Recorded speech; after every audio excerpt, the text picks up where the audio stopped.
Testing, testing.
No, I think it actually, so let's do that. Let's take that shorter one, move it in, and I'll put this one over, because we're gonna put the casket right there on this side.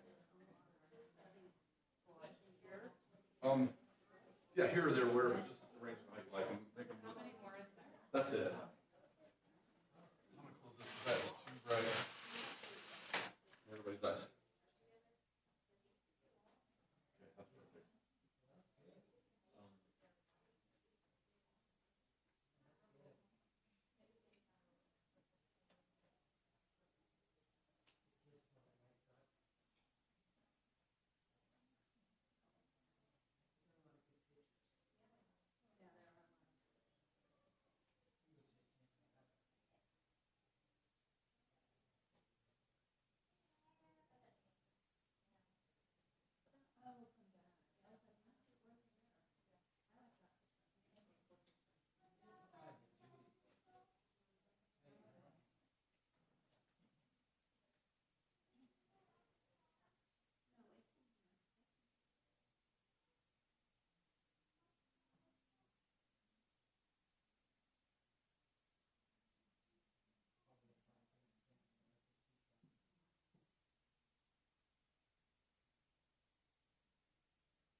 see you. Thank you.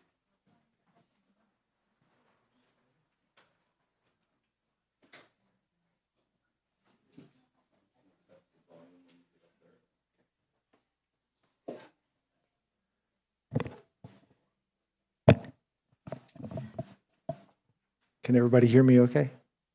Good. All right. Well, thanks everybody for coming out. I know it's a good bit of travel for most everybody, but we sure do appreciate it. It's just a great time to be together and celebrate Chuck and Chuck's life and his time with us. We want to start by singing a short song. It's, if you'll have books right there by you, it's on page 300. And then after that little song, we're going to have a prayer by Cindy Davis, and then we'll kind of go from there. So again, thanks for coming. And what's that?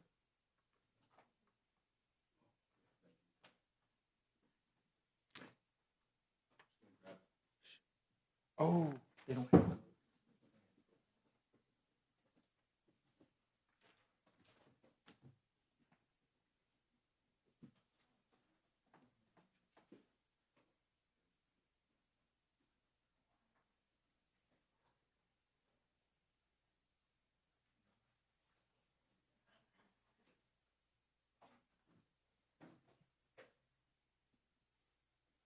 Is that no? Was there anybody else who needed one? We're good. Okay. And then Jen, you're gonna lead us out. Awesome.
Thanks, Cindy.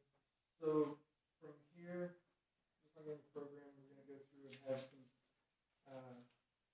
brief stories and speeches from Nanette will be reading the obituary, and then Darren and Kalia will be speaking.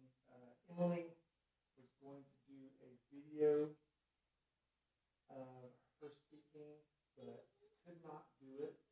We have a text from her, and I'll be reading that in her place after Kalia is done. And then from there, we'll go from there. We'll have a little open mic, but I'll explain that once we get there. So, Nanette.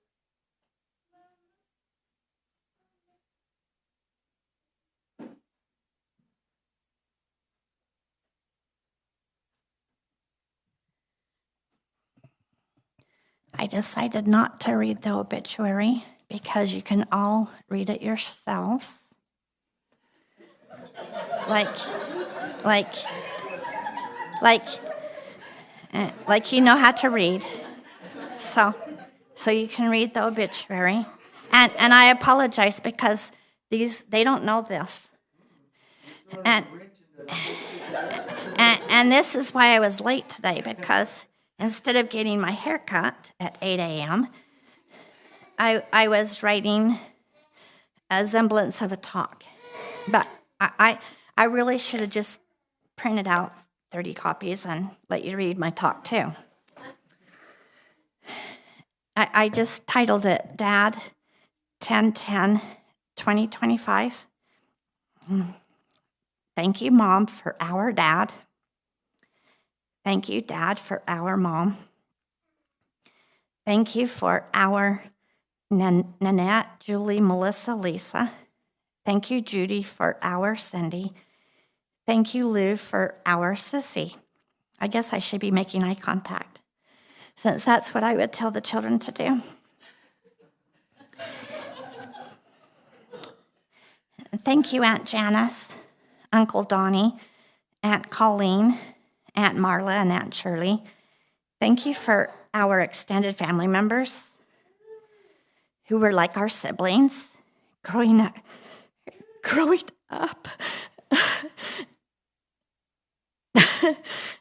I'm so grateful that you're all here. Tremendous sacrifice happened to show up today. I didn't write that, sorry. Thank you for our precious posterity, comprised of 18 grandchildren, 21 great-grandchildren. Thank you for our amazing ancestry, whom set the standard of example for commitment to faith in God, loyalty to country, and devotion to family. Dad was grateful for each and all of you. He loved unconditionally. I should have been rereading my talk to prepare. I love to hear Dad's many personal stories about his life growing up. He bragged that he was a very large baby, born on his Grandma Stevens' kitchen table. He even told Katie some pounds, but I don't remember what it was. So that was funny. He described how his hero dad saved them all from devastating floodwaters by carrying each of them safely to the loft of the barn until they were rescued. He also described how his protective mother would look to the sky. I know there's certain colors that they look for, as she watched for looming dangerous tornadoes so she could get all of them to safety. He told me how his mom needed to tie him to a clothesline at his toddler age to keep him from wandering. I think that's smart. I'm glad she did that. Then he survived it. He was pleased with the quality of education he got from a one-room school teacher of grades K through 6th grade. I said that wrong. He was pleased with the quality of education he got from a one-room school teacher of grades K through 8th grade. His parents taught him how to work hard with chores to perform before and after school. I got this part from Katie. Charles was our Leonardo DiCaprio.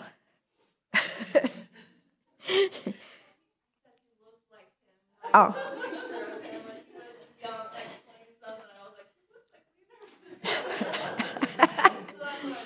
Okay, I'm glad that she clarified.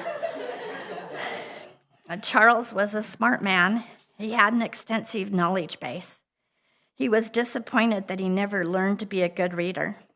Nevertheless, he loved math and drawing.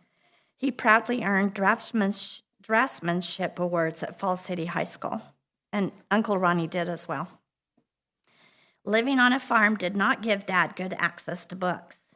He proudly listened to me brag about how I passionately love to teach young children how to become expert readers, writers, and learners. As a young adult, Dad worked as a manager of varied wool shoe department stores in Utah, San Diego, California, Montana, and South Carolina. I wasn't sure, but I didn't put a question mark there. Charles quickly earned respect from upper management as they discovered his very strong work ethic and his rapport with customers. Like our dad, I have made my work a strong focus. It has served me well, given me great satisfaction making a difference in others' lives. Now that I am retired much sooner than our dad chose to, I hope to learn to recreate, travel, and spend quality time with my loved ones too. Later, Chuck was a truck driver, local and long haul. Oh, if you hear something that's incorrect, speak now or forever hold your peace. Later, Charles was a truck driver, local and long haul, hauling freight all over the nation. He regularly unloaded his own hauls just to earn extra money. And Emily did it with Dad, and she earned extra money with Dad, unloading the haul. He would regularly show up late into the night with his beloved Toodles toy poodle to visit for a few days here and there while he was in the area. Dad has consistently provided fabulous family memories as he has regularly supported us in attending both Stevens and Danaker family reunions. In 1997 even, Dad made 2 round trips clear across the country to pick us up, pack us into his white Chevy Astro van, to then drive us back to the Northeast to visit Uncle Ronnie and his family, then back down to South Carolina where he proposed and married Lou. After which he drove us all back home to Utah, and then he drove himself back home. I don't know anybody that would have taken that trip on, but we loved it and he loved it. Next to my strong faith in God the Father and his only begotten Son, Jesus the Christ, I am most grateful for my very strong family ties. All of you. I don't like being alone. I never liked being alone. And very glad that we have such a strong, we knew we could count on our cousins. I knew that, and it helped me to get through hard times. I am most grateful for my very strong family ties, since this is all that truly matters.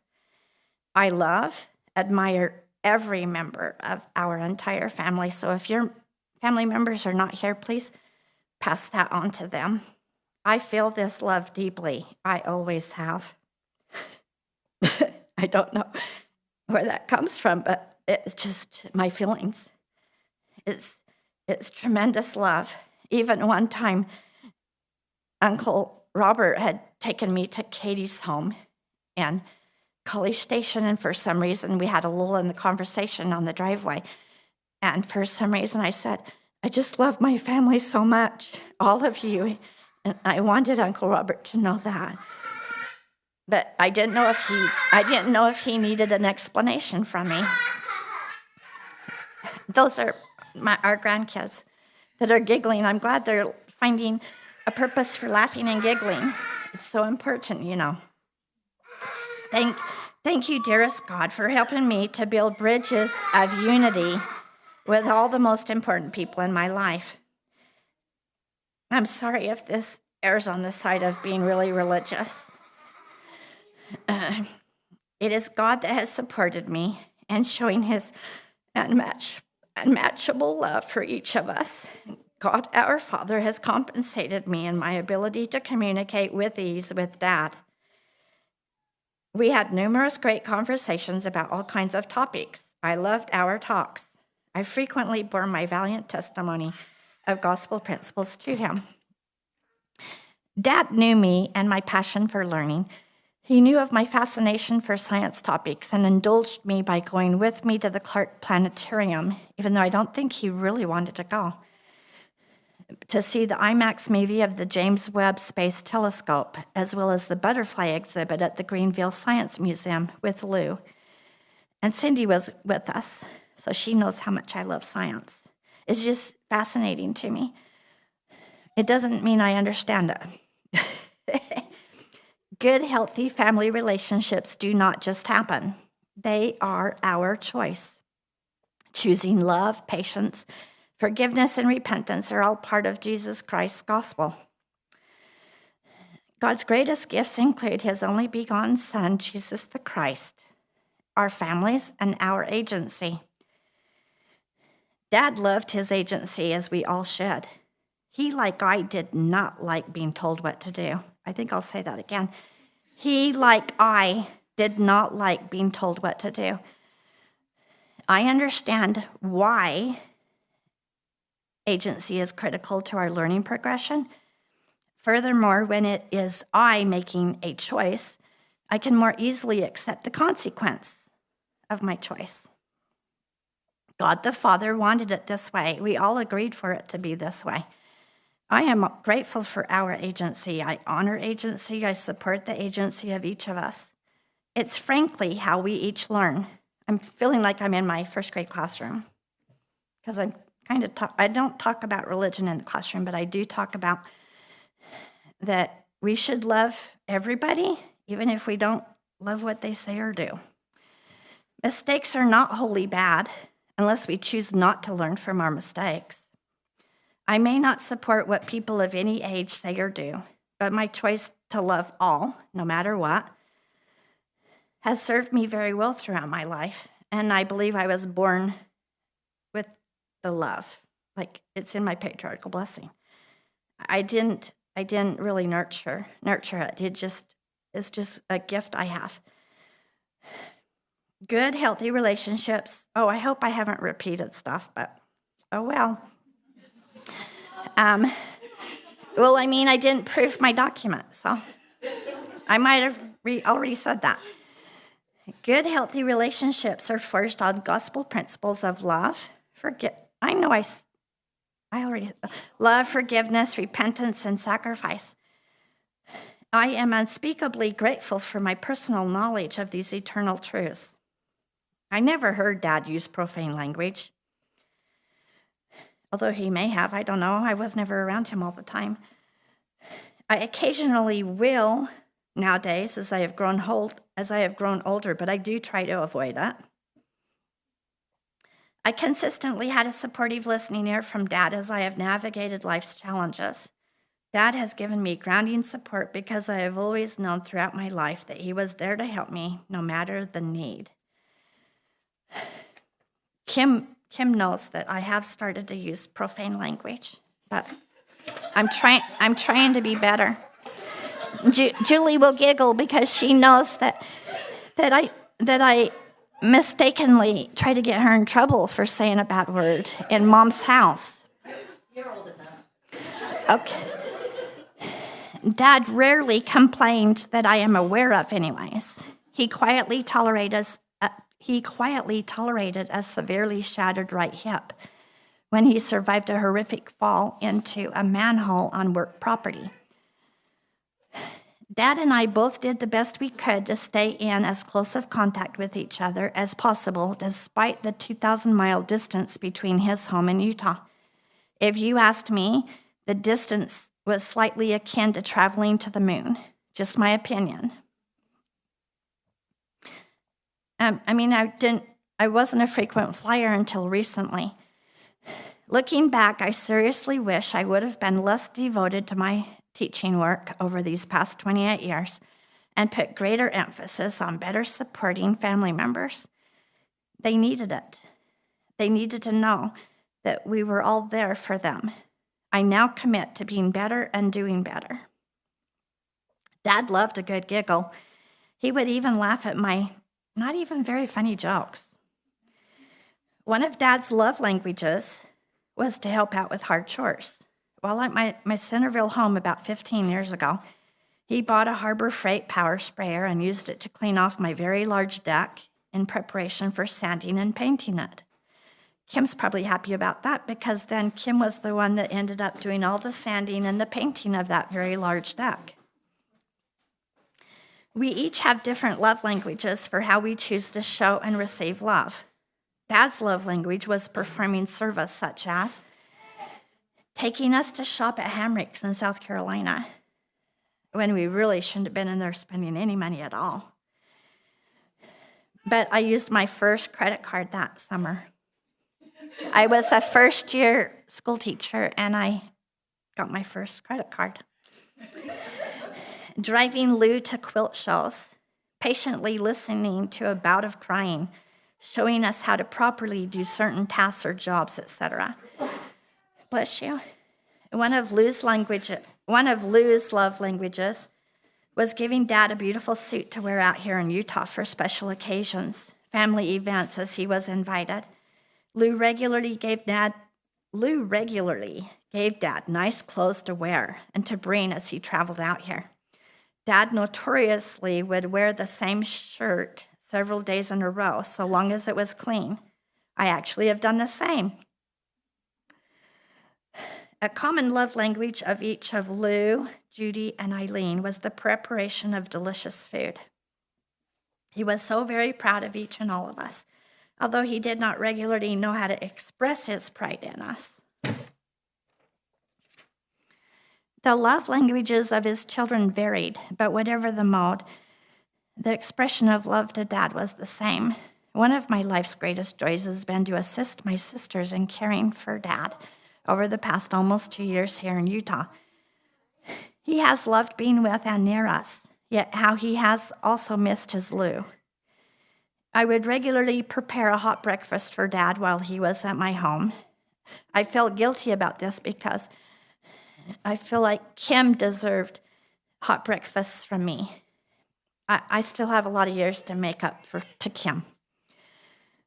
I would also regularly, maybe even strongly, encourage him to do his physical therapy exercises, which I also did along with him. He'd say, "Am I one of your students?" with a twinkle in his eye, and I'd reply, "I guess so." Dad and I were regularly entertained by 5 to 6 hummingbirds doing all types of acrobats and fluttering outside my living room large picture window. I had vibrant hollyhock flowers strategically drawing them close. One day, I had to take the bedding. Well, I took it down to the basement to put it in the washing machine. And as I was getting ready to pour the liquid detergent in, all the power went out. And I was like, oh, good, at least I didn't pour the laundry soap in there. And that laundry room has no windows, so it was totally pitch black. And so I went back upstairs, and I said, well, I guess I'll take this laundry over to the laundromat. And so I told Dad, I said, I guess I'll let you sit here on the front porch, but I am a little worried about, if you get, the people that come around to try to sell things. I said, if someone comes up, just, do that to them. So while I went to the laundromat, Dad sat relaxing on my front porch. A 2 or 3 point buck came close to the porch steps to check in on him. Dad really enjoyed eating at Golden Corral, too much, actually. He enjoyed beef, potatoes, baked beans, and seafood salad. This is bad writing. He always cleaned his plates clean. I would tell my students, don't do that. There you go, teacher. She's retired. Literally. And I didn't even proof this either. That's sad. He never wasted food, ever. We teased him that he was the disposal for everyone's leftover food that suffered from having eyes bigger than their stomachs, including me. He also enjoyed chocolate treats of all types, especially German chocolate cake, for which Grandma Clara Brooks spoiled him with regularly on his visits to Fall City. I went with him to visit that grandma, and she had a parrot, and it was just fun. But I was a teenager then.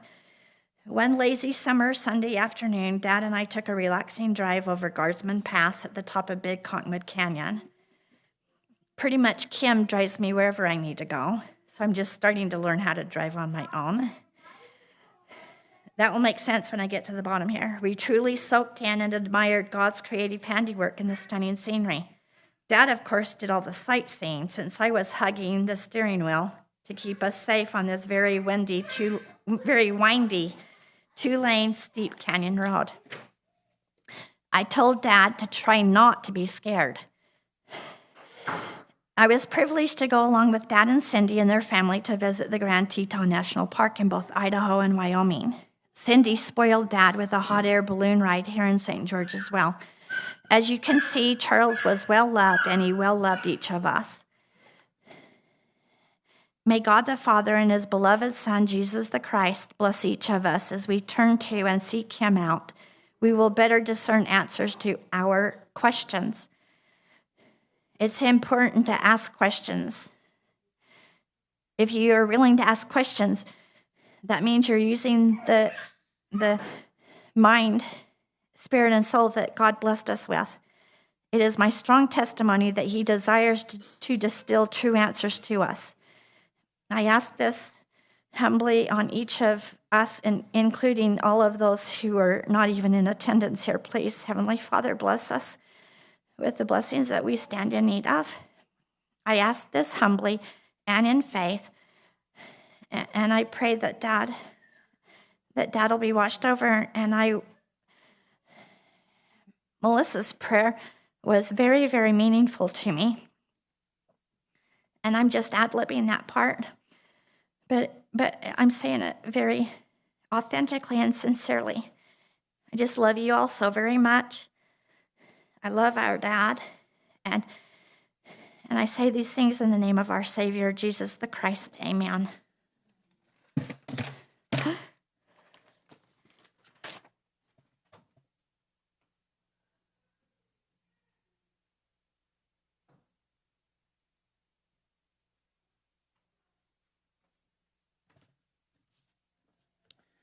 Hello. My name's Darren Gibson. I'm a family nephew of Uncle Chuck, and I'm very grateful to be able to speak today and share some of my thoughts.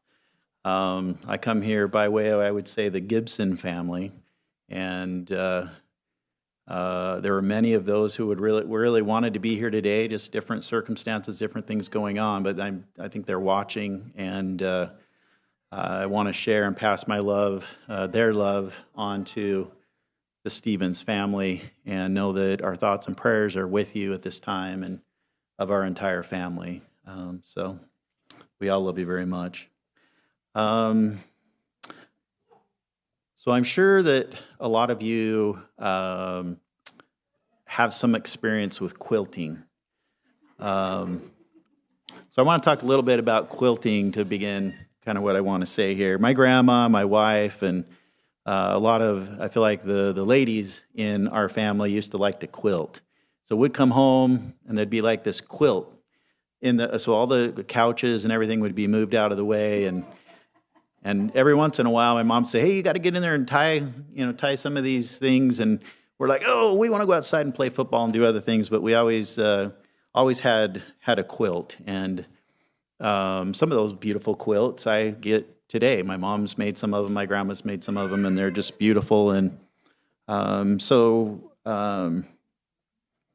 when you think about quilting, or as quilts go, the way that the fabric is set up, there's usually like 3 or 4 layers that happen with a quilt. And I'm not an expert because I didn't spend too much time doing it, but the way quilts are set up is as you're putting them together, there's a part of it where you tie the quilt.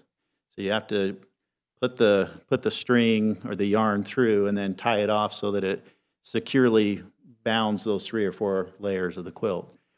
And I've been thinking a lot lately, and it was something that Annette said that it was interesting. We must have been both inspired, I think, in the same way, because I've been thinking about this term lately, the tie that binds.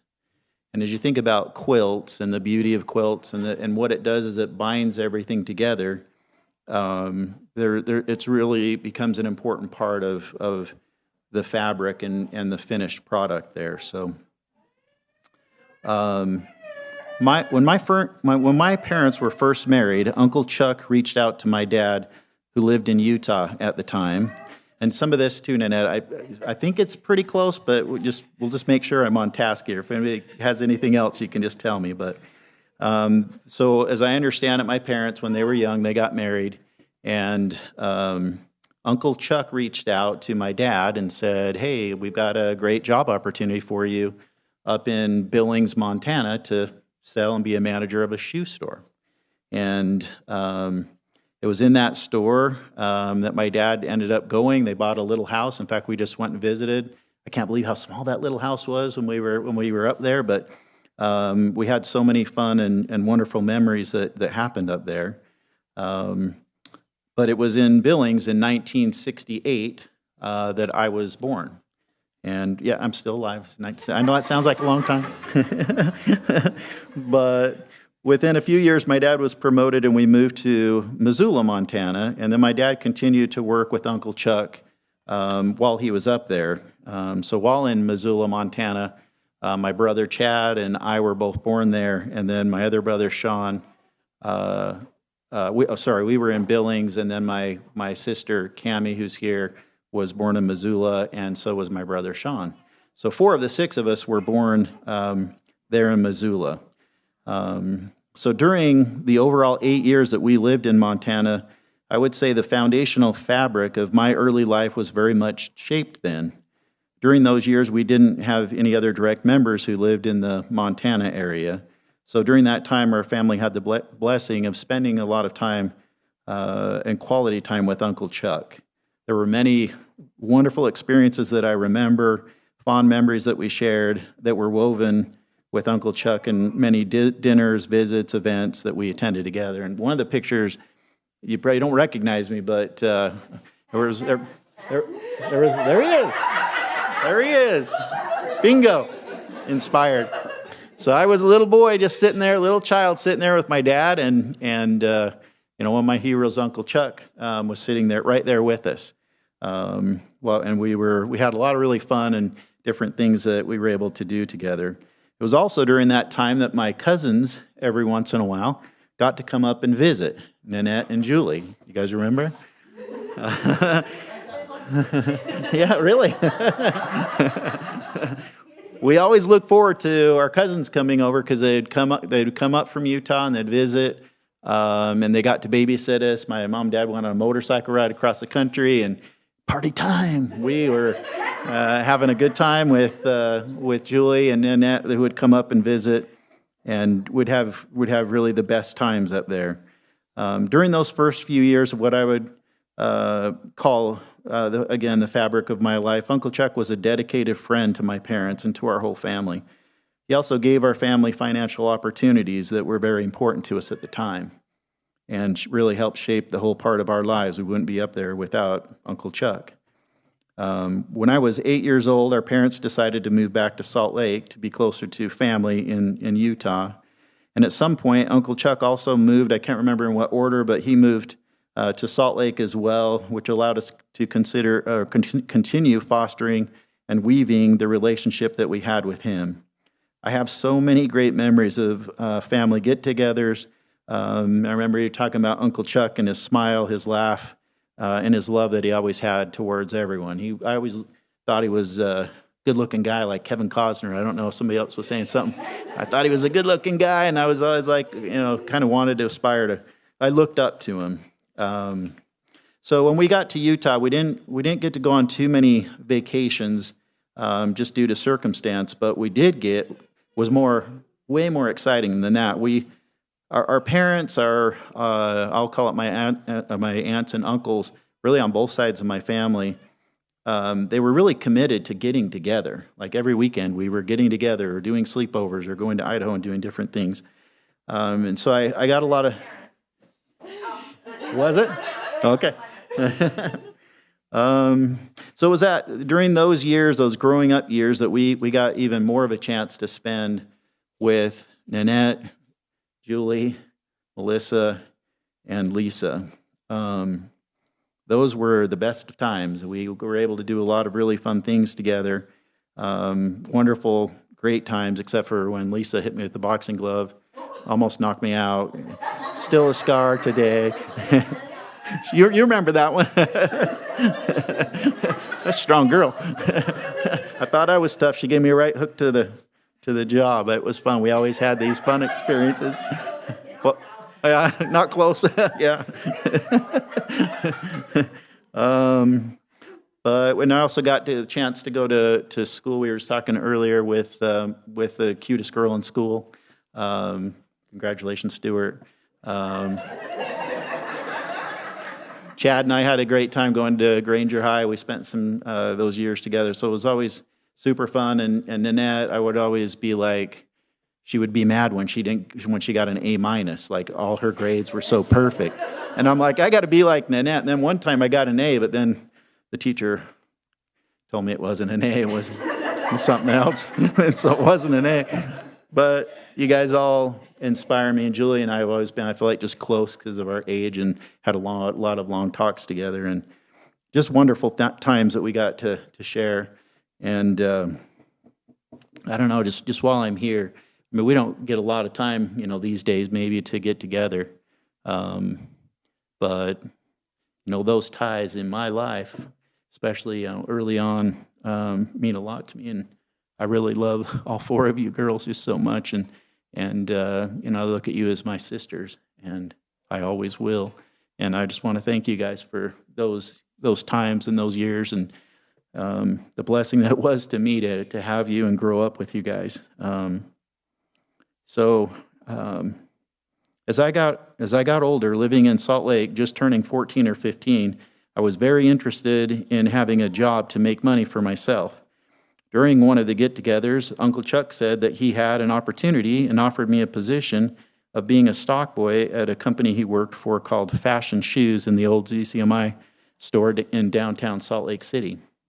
So he was the star salesman up front, and I was the guy in the back that would go in, and I remember how hard it was for me to kind of figure out it doesn't seem complicated, but it did to me in the beginning, but Uncle Chuck was right there helping me along and gave me that opportunity to learn and work and be self-sufficient and learn those responsibilities. I worked in that position for 3 years, which aligned directly with my high school years. That working experience taught me how to be responsible and allowed me to buy a car, go on dates, have money in my pocket when I needed it. You can imagine that over those 3 years, Uncle Chuck and I had a lot of great conversations. And as a young man, I learned a lot from him. Sometimes Uncle Chuck would give me a ride home. And I remember watching, I can't remember the car he had, but it was a nice one. He had this nice car, and it was a stick shift. It was a BMW. I remember it was a nice car. And I'd sit and watch, from the side seat. I'm 15 years old, like interested in how, cars and being able to drive. And he was so good on that stick shift where he could just make that car glide and move down the road. And I always thought that was pretty amazing that he taught. And as I watched him, it sort of taught me how to drive a car. My first car. It might have been. Yeah, you saw it. There it is. So it was a Datsun 260Z. I thought I was like really cool with that car, and it was a manual. And I think I taught Missy how to drive a stick shift as well. You girls, you youngins don't know what I'm talking about right here right now, but those were fun. So I always thought I was Uncle Chuck driving that car, and those great lessons that I got just from watching him. It was also during that time of working as a stock boy for Uncle Chuck that I was introduced to his beautiful youngest daughter, Cindy. He would bring little Cindy into the store, and she would help me check in and stock the shoes in the back. We would talk and tell stories while we worked, and I'm so lucky to have Cindy as a cousin as well. We formed this fun little relationship where she would come in, and I think we kind of had fun, and I got to kind of show her how to do things, and really proud of the young woman she's grown into, and her family, and all of it. And again, we don't get a chance to see as much as we like, but know that our hearts are always right with you, and that stitching is right there as well. So. And as I got older, I didn't get a chance to see Uncle Chuck all that often. He got a job back east doing the truck driving thing. I grew up, went on a mission, got married, and started that part of my life. When I did see him and we were able to catch up, it was always in the sharing of fond memories. And as my parents got older, he would always come back and it'd make time to spend with our family at our house. And it was always, I just remember his smile and his laugh, and it was always the best of times. To share those stories, and he was all about family. He was all about helping others and that whole family connectivity. So as I think about going back to the ties that bind, I think about the quilt of my life and how those ties started early in Missoula, Montana. And the fact that Uncle Chuck left in my life that made a big impression on me. Without Uncle Chuck, we wouldn't have moved to Montana with all those experiences. I wouldn't have gotten the 4 growing up sisters and a special additional young cousin in my life. And wouldn't you know it, but after high school, I became a shoe salesman. Like my dad and like, my 2 heroes, my dad and Uncle Chuck in the shoe store. So I'd always kind of watched them and I guess followed in their footsteps. And my career has always been in the world of sales since then, where I learned many of those qualities from Uncle Chuck. He taught me a lot about helping others, being a good friend. He gave me my first job. His example helped show me how to be a reliable family member who always looked out for and helped others. He was also always a very dedicated and hard worker. I don't know that anybody worked harder than Uncle Chuck. These are lessons that helped shape my life and that I have kept even as I've grown into manhood. When I look at that overall fabric of my life, there were many ties that had Uncle Chuck's fingers on them and that are bound to me, even though they happened really early on. So if you think about kind of a quilt and your life quilt, those early ties were really foundational to me, and they have, his name etched in them. And even now, as I look around the room here at Chuck's funeral, I see many faces and so many other fingers that have been ties in my quilt as well. And even though, again, that we don't see each other as much, I just want you all to know that, your ties are super important to me every day. I also want to kind of remind all of us that if you think about Uncle Chuck and the impression that he made in my life, not just when we were together, but that formed as I grew into manhood, that made a difference to me. That as you think about those ties, and we look around, not just here, but in the capacities of our life, and as we interact with other family members, those little things that maybe you don't think are important, those little things that Uncle Chuck gave me, the opportunities many times we had, and the different offerings that he always provided. If you can be that tie in somebody else's quilt and pass it on, and recognize that others are giving you those ties, and it's not just the folks that are here, but it's the folks that have passed on, that have given us those ties that are keeping our lives and our quilt bound together, and we have strength as a family and as a people when we do that. I pray that we'll take these lessons and pass those ties of love to others and be good examples to others in being a strong tie in their life and in their fabric, bounding beautiful life quilt for those around us. And again, I want to pass our condolences on to the family. Want you to know how much we love Uncle Chuck and his example in our lives, and the fact that you guys are a part of our lives as well. My mom always said that we won the lottery with our family, and we truly did. And I say these things in the name of Jesus Christ. Amen.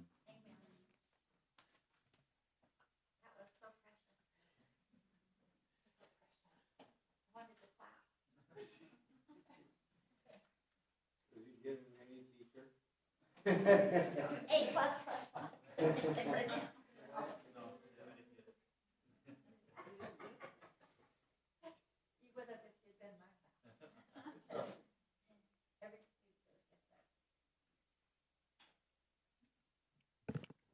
Hello. I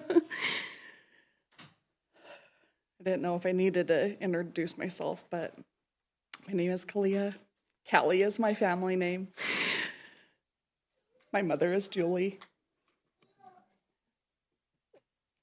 And I'm the grandchild of Chuck. A couple of memories that I would like to share. One of the earliest memories of Grandpa is of him trying to teach me how to whistle as hard as I could. I could never figure it out. However, he did take time to teach me how to wink, and it made for a special bond with him. I remember Grandpa visiting one summer and him jumping and playing with us on the trampoline. Grandpa even surprised us by showing off and performing a few tricks of his own. In the summer of '97, Grandpa drove out to pick up my mom, myself, and my two younger sisters, Bryn and Janelle, as well as Nanette, with her daughters, Emily and Katie, for a road trip out to South Carolina. One van, Toodles the Poodle, 3 adults and 5 kids on one big adventure across the country. Grandpa told us to keep an eye out for alligators on the road, which we later learned was just the name for the blown out tires. It was exciting meeting family all across the country. We saw fireflies for our first time and caught them in jars in Pennsylvania. We learned about the Amish culture and even saw the Liberty Bell. Grandpa asked Lou to marry him, and we got to be a part of the big surprise and ceremony as their flower girls. At Myrtle Beach, we spent hours playing and collecting seashells, which I still have to this day. In recent weeks, we reminded Grandpa of collecting those seashells on the beach. As we were reminiscing, his face changed to a look of disgust, remembering the foul stench of our bucket of seashells that we insisted must be brought back home.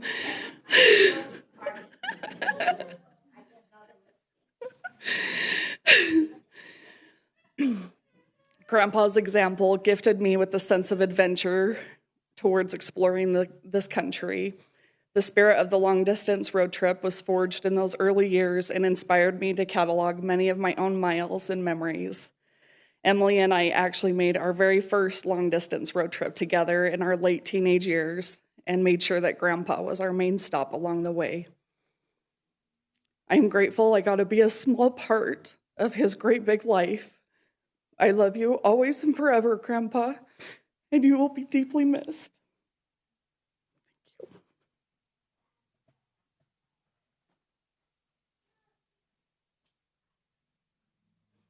I need to watch where I'm going. So this is from Emily.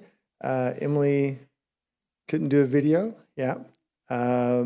But she says that she tried very hard to make her video, and too many pauses and crying, and she tried for hours, and then she just decided to laugh at it and knew that Chuck would be laughing with her about not being able to make it. But she says that she is going to miss him dearly and wishes that she could be here today with every one of us.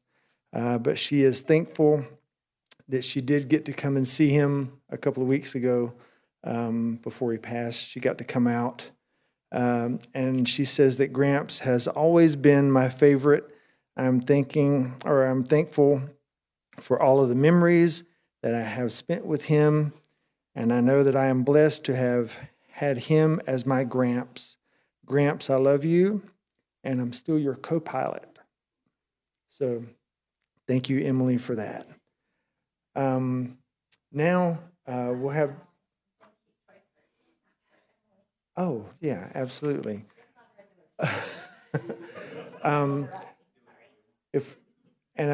We were going to have just a little bit of time for an open mic if anyone wants to come and share just a little story or an anecdote of how Chuck has touched your life. I myself came into this family in '96, marrying Cindy, and that was a year before Chuck married Lou, and I got to be around for that. So it's been very nice over the years to to see Chuck and to see his work ethic, his family dedication, and to just see this recently, having him in our home for the past year and a half or so, to get more of his personality. And he was a no-nonsense kind of guy that would laugh it up and yuck it up with just about anybody. He did not like bad politics. He wanted this country to be run right, and he would let you know it very quickly. It was just an absolute pleasure to be around that and to see that. Wonderful, wonderful man. He's helped us out tremendously throughout mine and Cindy's marriage from when we first got started, and we're living out there in Greenville by him pretty close until he passed. He's always been a part of us, helpful, listening, respectful, and I could never ask for anything better from a father-in-law than what Chuck has begun for us. So thank you. Thank you, Chuck. I'd like to turn the time over to anyone who wants to come up and share. We're going to do it for maybe about 10 minutes, so 5-10 minutes. If you want to come up and share, please do. Afterwards, we'll sing hymn number 308, really short hymn, and then McKay Osborne will do the closing prayer for us. So anybody that wants to share, please do.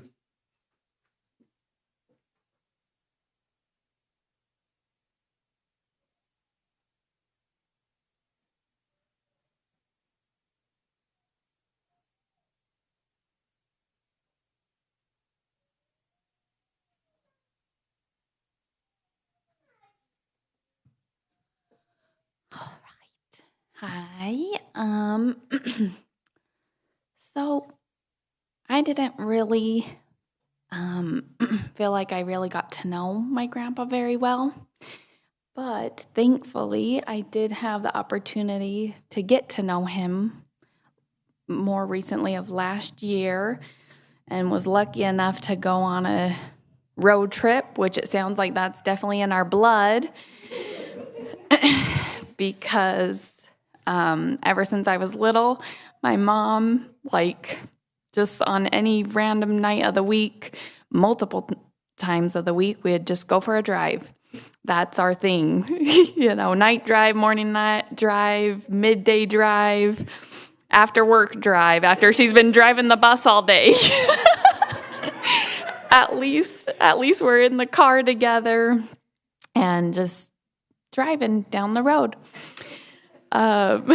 And so being able to be in the car, with my mom and grandpa and aunts, that was really special for me last year. And to kind of go on that road trip and just have, of course, normal little family road trips of being and actually, I'll kind of give you guys some details, too, of what happened, because... Well, to start it off nicely, we did have a luxury ride. It was a nice, last-minute van. We were able to get a good deal on a car rental, thanks to a little perk I had. Me and Cindy figured it out. We got it going. So got a nice ride for us, comfortable. We had, the captain's seat, because me and Cindy were driving. So then we got the full back seat to ourselves when we switched off. So, but one of the details, Grandpa, sometimes my memory won't be too good, but I know that Grandpa was insistent of the way we needed to go. So anyways, me and Cindy had earlier GPS'd it, and we're like, hey, this will be the best route, but Grandpa knew the best route. So that, I'm pretty sure, added at least an hour, if not 2 hours, to our 12, I don't know what it should have been. It was a long drive, and me and Cindy drove it, so nobody else drove it. So only maybe me and Cindy know how long it was. And I know at one point we went on a dirt road, so that was a part of the, it was a fun little ride for sure. What aren't allowed? They made it more fun, which is no speed limit. How fast we want to get there, because we were ready to get there by whatever time it was. It was late at night. We had critters, big little not even critters. That would be small.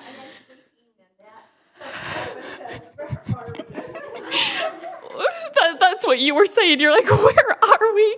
Some naps on the road. Hey, but that's the great thing of the drive. So I definitely, I know that driving's in my blood. I'm now a school bus driver like my mom. And, but best believe now my son, he knows that if I'm just getting a little stir crazy in the house, let's go for a drive. Now that I'm in Vegas, I do like driving down the strip to just see all the lights. I'm still obviously a tourist because any person who lives there that I say that to, they're like, oh yeah, you haven't lived here long enough. You're still doing that, going down the lights. But I'm like, hey, it's just fun, listen to your own jams, looking at all the lights. I'm like, this is a nice little drive, but it's kind of far from where I live, so I don't really do it as much now. But going for a drive is fun. Mount Charleston is not too far. So, hey, look, and Charleston. So that's a place I plan to kind of visit more to get away from the Vegas heat. It's, hot there. But yeah, that was so fun to go out to Kansas. We drove through Nebraska and got to see, where we couldn't go to the farmland, which I don't think it was probably even, or I don't know, but it was down just, I was so surprised to just see a long dirt road. I should have sent that picture that I got of it, but it was just a long dirt road, and he's like, here's the gates of where the farm was, but you couldn't even see it because it's so far. And he said how, I had brought up trick-or-treating because, that's something that I do with my son. And he's like, nope. He's like, Charles said, we didn't do that as kids because the house is miles from, so it would be too much of a walk to even do that kind of nonsense. So,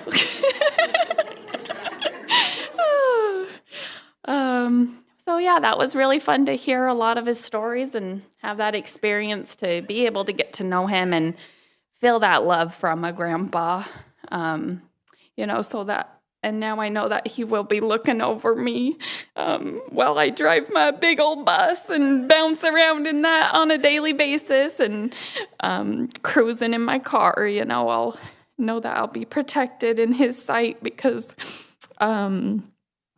one thing that he did say, probably while he was in the passenger seat, he got to be our, so not passenger princess, it'd be a passenger prince. Is that what we call him? He got to be that on the ride.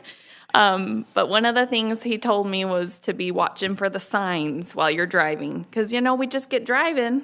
And if you're not in a familiar area, I'm the type I am a professional driver, but I still make mistakes. So, like, oh, there is that sign. I got to merge. Okay, you better let me get over. Thank you.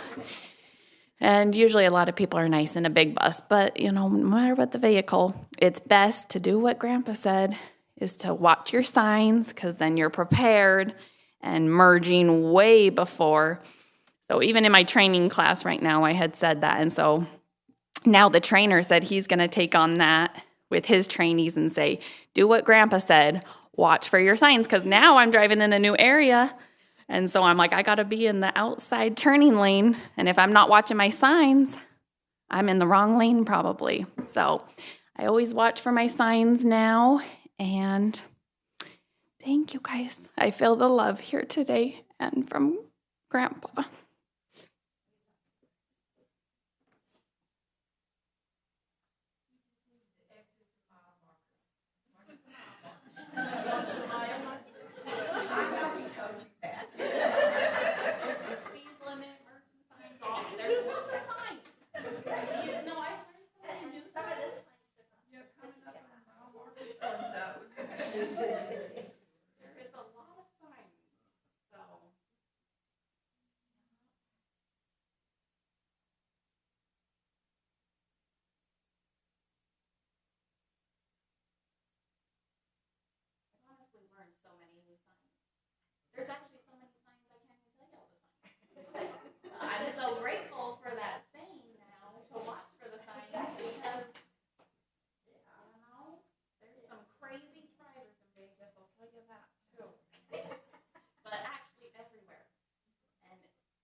I've been encouraged. I've been told to say a thing or two. So I've been married to Melissa, Chuck's daughter, since I was 18, and she was also 18.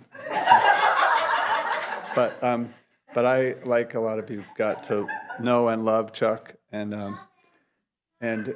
he, like Uncle Chet, could tell the story, and I just have to keep this one going. So I'm not gonna be long, but it was about a time where he saw UFO, and it was scary. I don't scare easily. I like scary stories, but it was amazing. So I wish I could remember the whole details, but if you heard that story from Chuck, you would believe in UFOs too. And I do, but no, I never heard him complain about anything, and was always helpful, and you just knew by his look on his face that he loved his daughter so much, and I can relate to that, and love you guys too.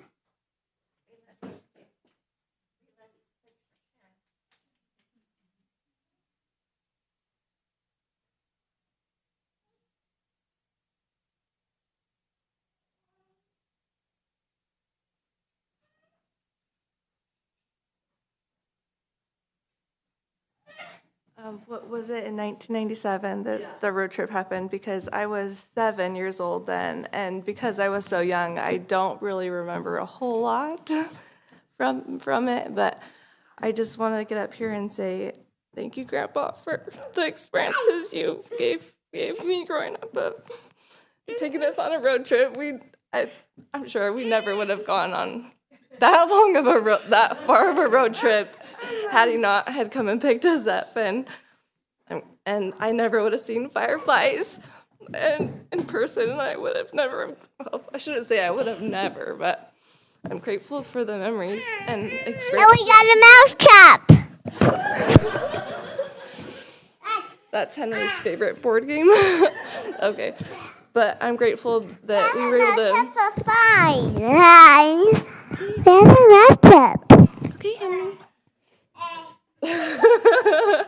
I'm grateful for the memories and the experiences that we got to see fireflies in South Carolina, and that the memories of eating at Cracker Barrel with Grandpa, and memories of going to Myrtle Beach and collecting seashells. Oh, you want to say hi, Great Grandpa? Yeah. Hi, Great Mart. We love Great Grandpa. New truck books. Oh yeah. Love. Da. Okay. Yeah. Yeah. The other day, Henry drew a picture and said he wanted to give it to Great Grandpa because he knew you were coming here to his funeral. And love you, Great Grandpa. Can't wait to see you soon. Come on, guys. Come on, Dawson. Oh, where are you going? What is that?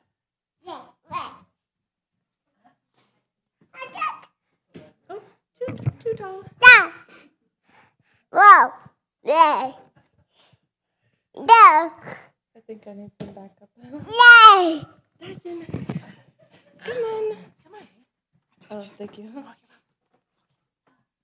Okay, now we're gonna give someone else a turn to share.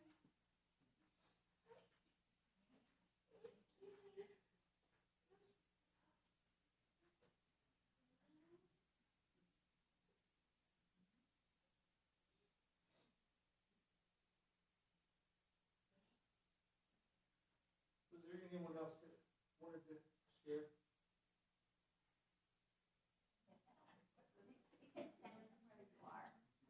Okay.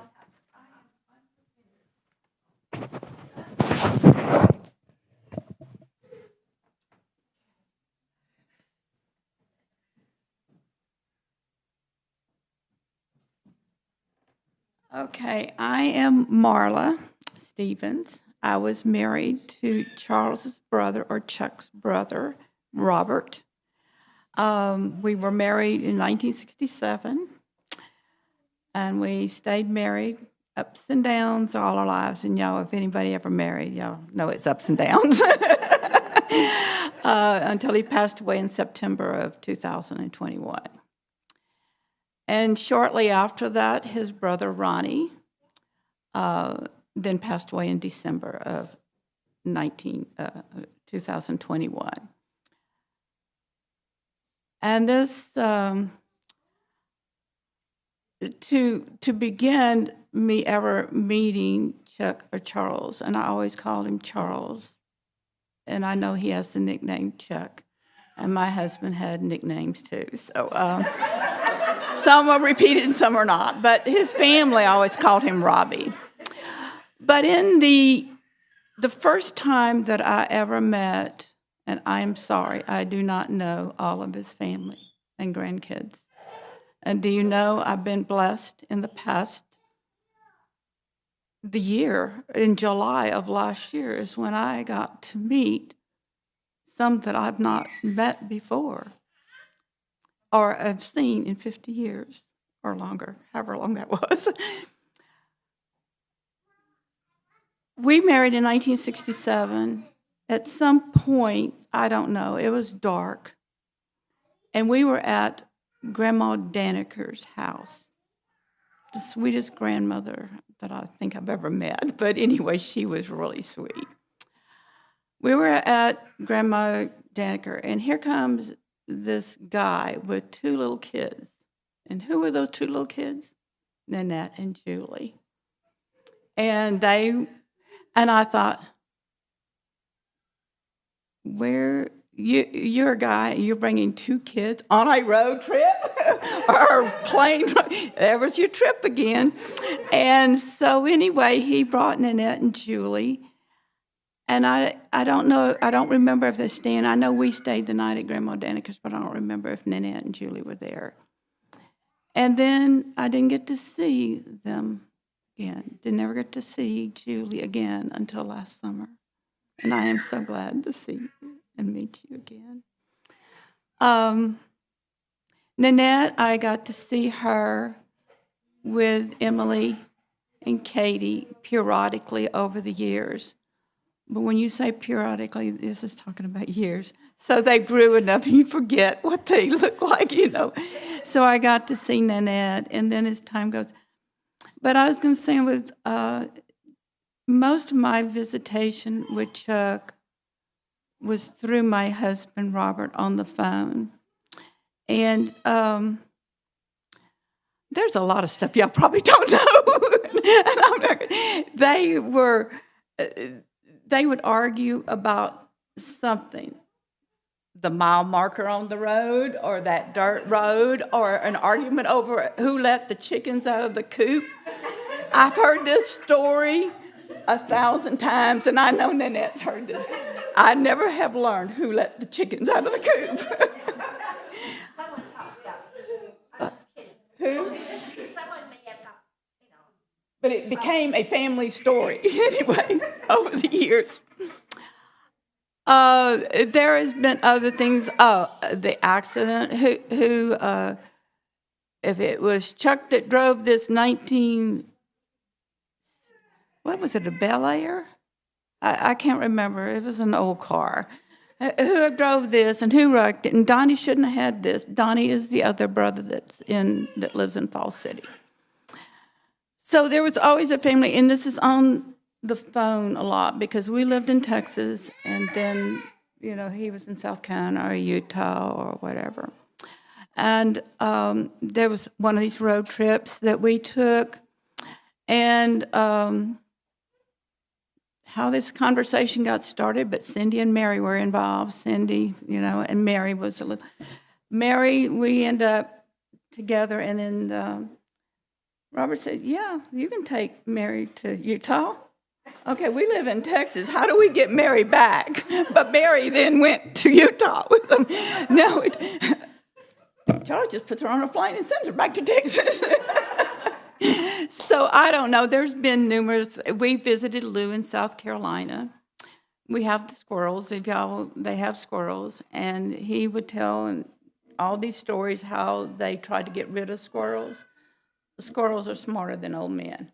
That's all I can say. Because you can they would put birdhouses up, and everybody does their thing with the birds, and they are beautiful in the backyard. And Lou liked birds and birdhouses, and Chuck would put fence wire up. He put chicken wire up. He greased the poles. He did this and that, and it didn't always work.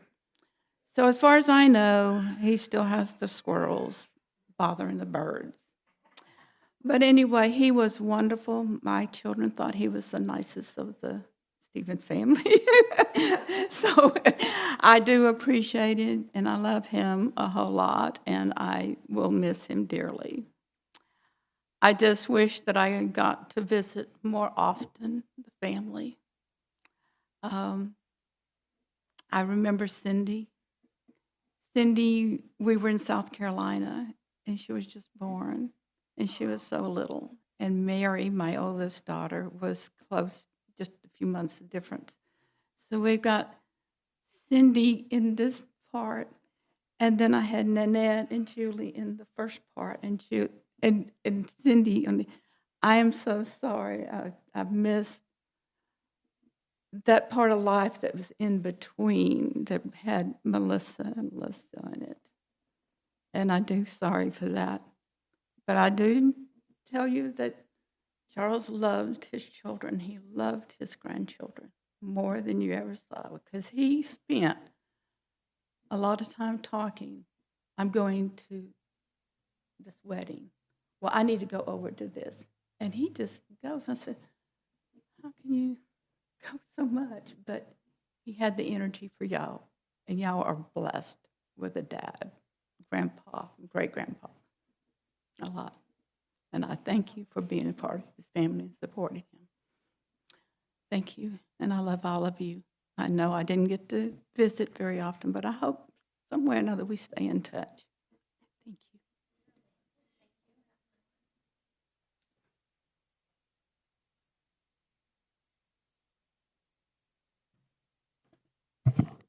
We're going to skip the closing song and just go to the closing prayer. But thanks, everyone, for your sharing, your memories. I think we're just so blessed to have had Chuck on this earth for this long, and to have his influence our lives. And hopefully we can take that and just know that we can be that influence in other people's lives, not only our families, but others. So now, McKay, if you could do the closing prayer.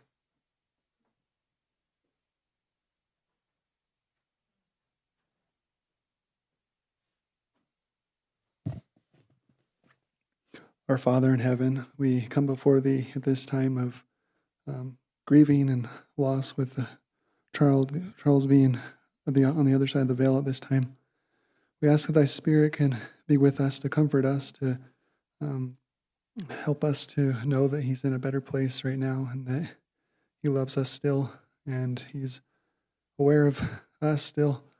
That He may be beyond the veil, but He is ever with us in our hearts, and the memories will continue. And when the day comes when we will pass through the veil too, we'll see Him, and one day we'll all be resurrected and be together as a family. We ask Thy Spirit can help us in ways that only Thou knowest we need, that we can remember His life and the wonderful memories we've had, and that we can take His example and strive to be more like He was. And we're grateful for the gospel of Jesus Christ, and for the knowledge that of these things that we know, and to know that this life isn't the only life, and that it continues, and that one day we can return to live with Thee and our Savior as we follow Thy gospel. And we are so grateful again for this day, and that everyone here could come travel safely.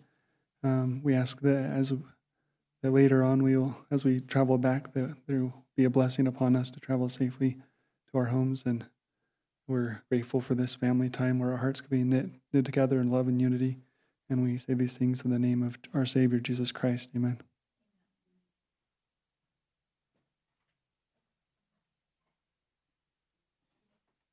I believe if all of you know, we have an address that was sent around. There's going to be a dinner that's prepared for us, right? Cindy has an address, so you can get directions over to it. We're going to go. There's dinner already prepared. We can hang out, talk more. You don't have to clean up afterwards. It's all done for you.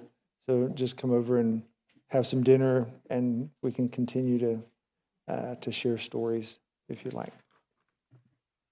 Can I speak just for a second? Yeah. I spent a lot of time with Charles, and I'm Julie's husband, the outlaw of the family, of course, because, anyway, Chuck was a great guy.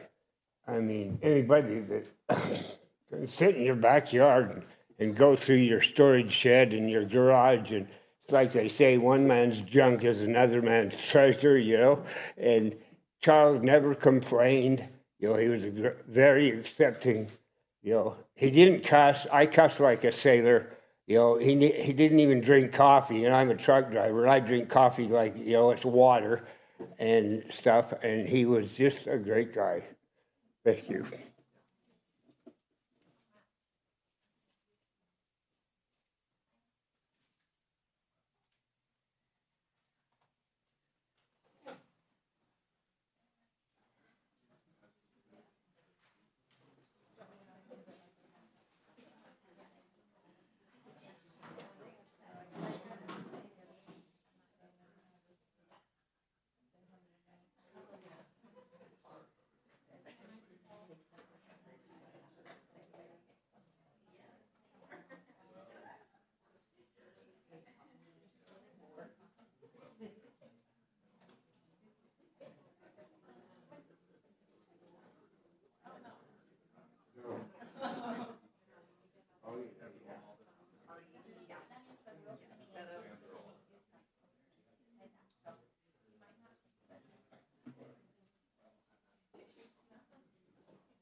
Hindsight is 20/20.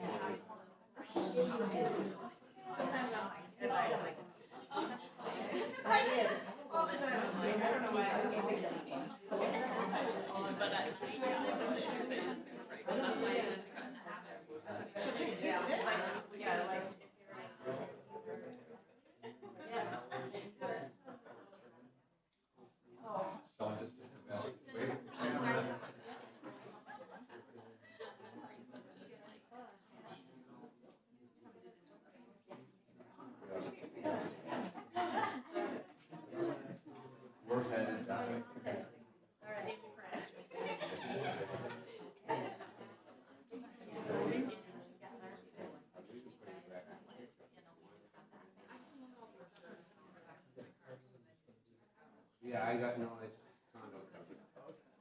Yeah, you haven't seen my new toy, white toy. Oh, that's right. I haven't been down.